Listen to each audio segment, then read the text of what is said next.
Kembali lagi Anda menyaksikan Invest Time dan kita masih bahas tema cara agar Anda tidak tertipu investasi bodong. Dan sesuai janji saya akan berdiskusi, dialog, ngobrol lah ya.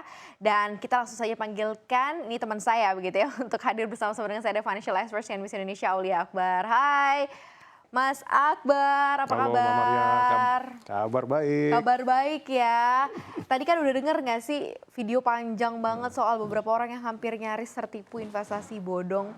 Serem ya? Serem ya, tapi emang dasar habit manusia kan nggak mau cepat puas ya. Jadi kayak greedy, serakah tuh kayaknya jadi membuat kunci awalnya kenapa Pemburu mereka cuan.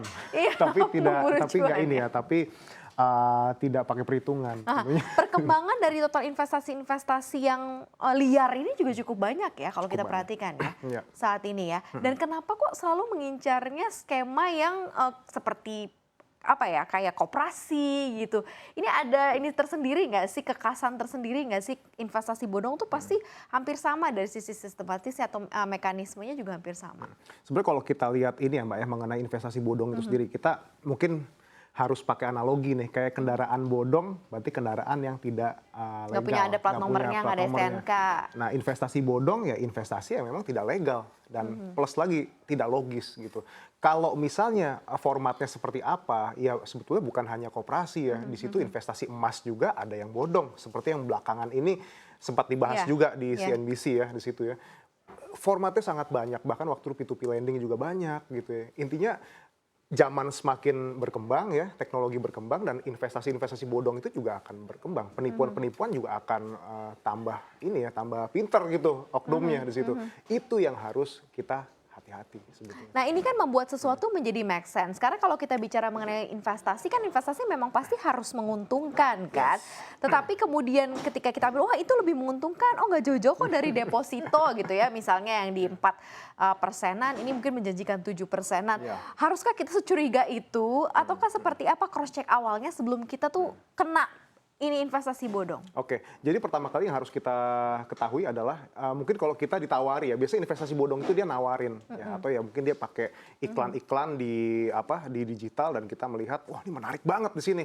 Nah, itu juga bisa ya. Tapi yang patut kita curigai pertama kali adalah kalau memang legalitasnya ya, legalitas juga bisa dia tempel-tempel logo regulator di situ bisa saja ya teman-teman. Tapi yang paling nggak masuk akal adalah di returns-nya itu sendiri. Menjanjikan keuntungan yang tinggi banget.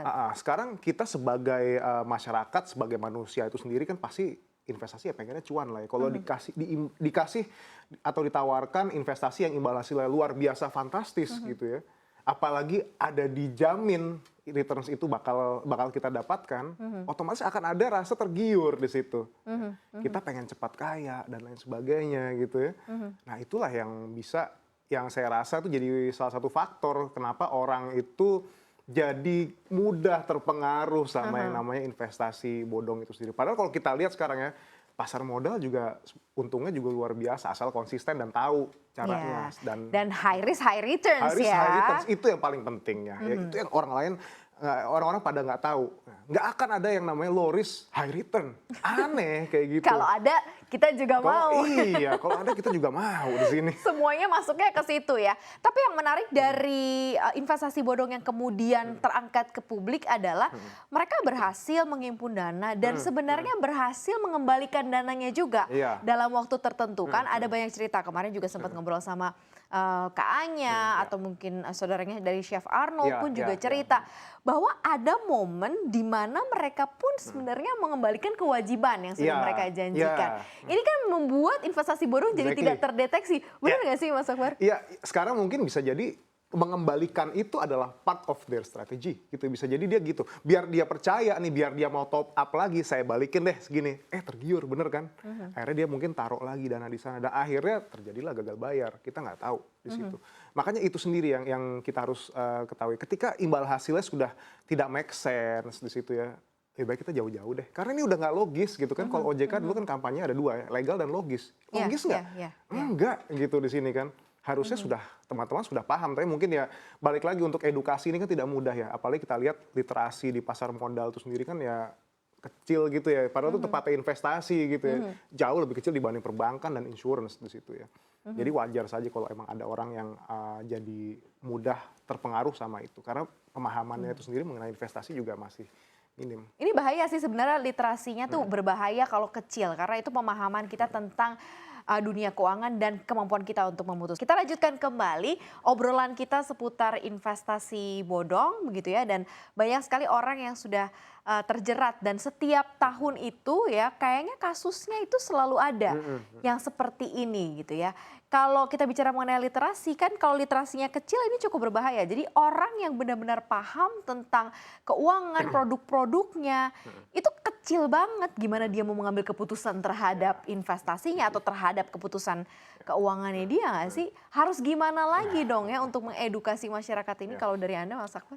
Kalau menurut saya gini ya, regulator itu nggak bisa main sendirian ya. Jadi dia memang harus ngerangkul banyak pihak termasuk ya media inilah untuk bisa mengedukasi masyarakat mengenai bahayanya investasi bodong dan lain sebagainya di situ ya. Karena balik lagi kalau kita lihat sifat dasar manusia yang bisa dibilang tuh greed ya, serakah gitu dan mudah terima tawaran ya, investasi yang dengan iming-iming imbal hasil besar, tidak ada risiko dan lain sebagainya, pasti semua orang akan tertarik di situ ya. Itu yang harusnya kita edukasi. Dari yang paling basic dulu deh, gitu. Dari yang mengenai konsep investasi, buat apa sih kita investasi gitu. Kayaknya dulu orang tua kita nabung aja juga udah beres ya. Gitu. Tapi kenapa kok ada investasi di sini? Kenapa kita berinvestasi, lalu kenapa muncul yang ada investasi-investasi bodong ini gitu. Itu yang harus kita analisis lebih jauh sih. Dan kita edukasi masyarakat mengenai hal itu sih, Mbak. Untuk membuat ini menjadi make sense, sekarang kan tadi dibilang yang paling membuat orang tertarik adalah karena imbal hasilnya yang besar. Ada nggak sih patokan misalnya imbal hasil yang ini make sense gitu? Jadi kayaknya lebih baik kamu adalah ngelihatnya misalnya ngelihat inflasi deh, misalnya inflasi kan 4%, 5%. Kalau misalnya dia compete di inflation sampai ngasih keuntungan 10%, wah itu hebat banget, luar biasa banget gitu ya. Ada nggak sih patokan persentase sehingga kita tuh bisa tahu bahwa ini nih bodong, ini ngaco, masa gede banget keuntungannya gitu. Menarik nih ya, patokan imbal hasil nih, kita bicara mengenai imbal hasil. Kalau kita dasarkan kepada inflasi ya itu make sense banget sebetulnya ya. Mungkin inflasinya berapa persen, ternyata ini bisa memberikan keuntungan berkali-kali lipat dibanding inflasi. Ya patut dicurigai. Tapi ada lagi satu cara yang mungkin kita bisa lakukan ya Mbak Maria. Pertama adalah kita coba cari benchmarking dari instrumen investasi ya. Itu misalnya kita tawarkan deposito, simpanan gitu ya. Simpanan dengan imbal hasil 10% per bulan. Nah, sekarang kita lihat simpanan bank deposito kan cuma 3%, 2%. 4% aja udah tinggi banget. Iya, bank digital deh 7%, gitu 8%, tapi itu sudah di luar jaminan LPS ya. Sekarang kan suku bunga tingkat penjaminan itu kan nggak sampai segitu ya. Sekarang ditawarin 10% per bulan. Luar biasa banget kalau ada yang kayak gitu. Dia naruh kemana itu. Dan kalau misalnya ini adalah koperasi. 10% per bulan, wow. Ada, kalau ini adalah koperasi, dia mendanai siapa? Dan abis itu si orang-orang yang dia danai itu, dia bayar baliknya itu berapa persen dari total ini. Kan nggak masuk akal kalau segitu ya. Nah itu yang kita patut curiga di sini. Sayangnya orang-orang ketika sudah ditawarin begini, orang malah ngerti, wow gila, lumayan. Ya, akhirnya masuklah dia modal berapa dan akhirnya gagal bayar di situ. Harusnya kita ketika ditawarin kayak gini kita udah curiga lah. Ini nggak mungkin lah, deposito aja cuma segini, deposito BPR aja segini, bank digital aja segini. Kok ini bisa sampai segitu? Nggak masuk akal, tidak logis di situ kan ya. Gitu kan. Oke, jadi patokannya adalah inflasi atau benchmark dari returns-nya simpanan yaitu deposito di kisaran palingan 3-4%. Oke, iya, deposito sama satu lagi lupa saya sebut, suatu utang negara, SBN. SBN. Nah, itu juga bisa jadi acuan. SBN berapa ya? 5, sekian persen atau 6%. Paling yang jangka panjang kan 6%. Kalau ada yang di atas itu, kalau dia corporate bonds ya mungkin tuh make sense. Tapi ini simpanan apa? Iya.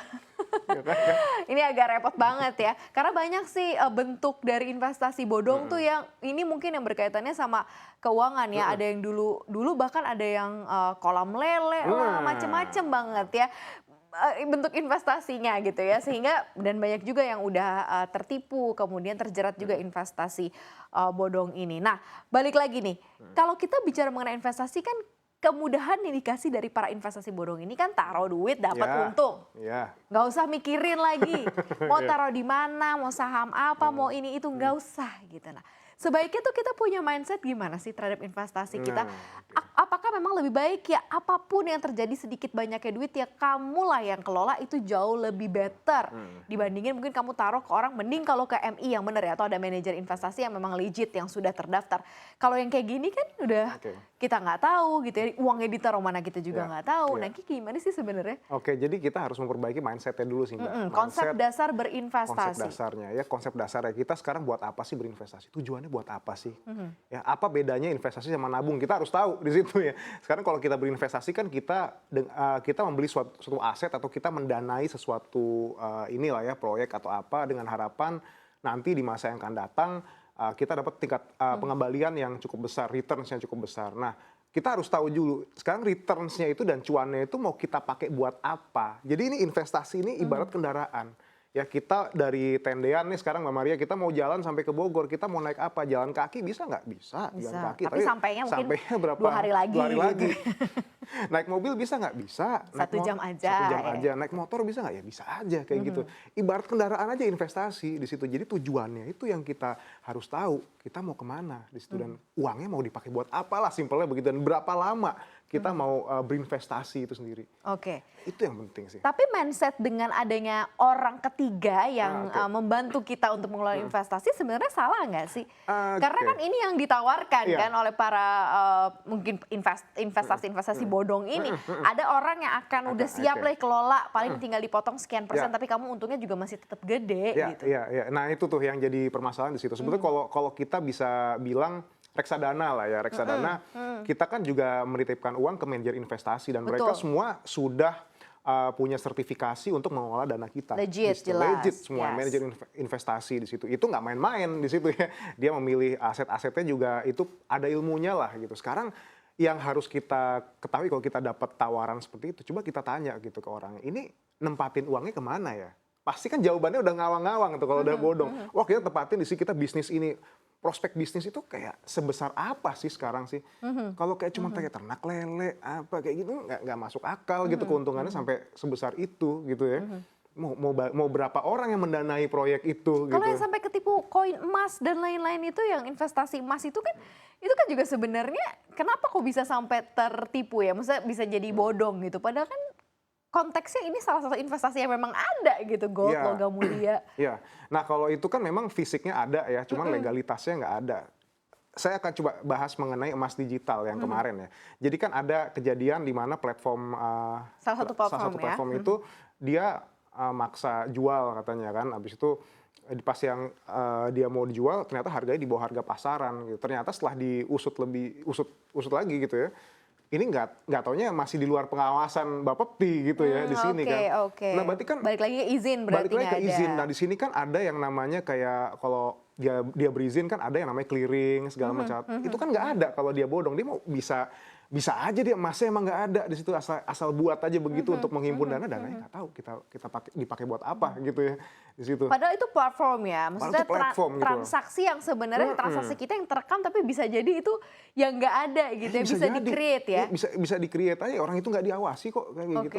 Dan kalau masalah dia legit gitu kan, otomatis kan akan ada kewajiban untuk dia deposit emas itu sendiri di sana.